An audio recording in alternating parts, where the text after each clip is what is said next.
pagkalayo sa akong gigikanan.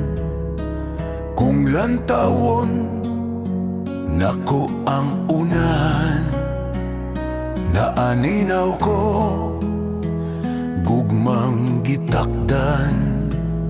Siya'y bugtong gimahal ni ining dughan. Kining tanan akong kapalaran, nga naangkon ko ni ining kalibutan.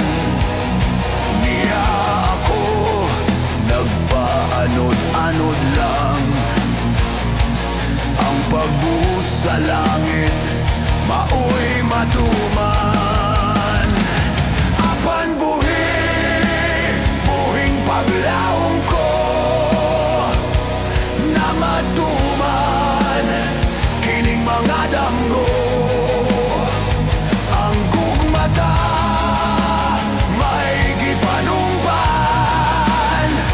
way kamatayon o way utlanan.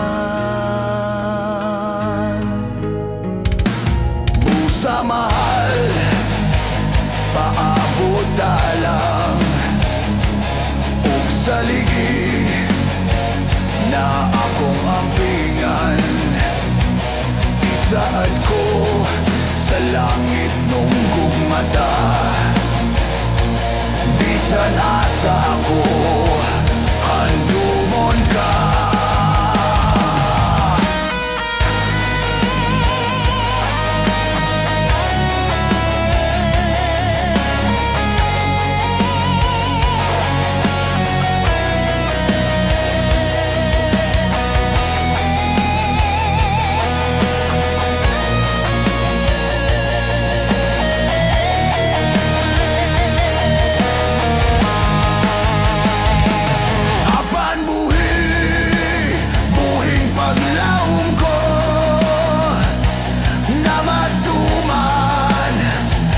Mga damgo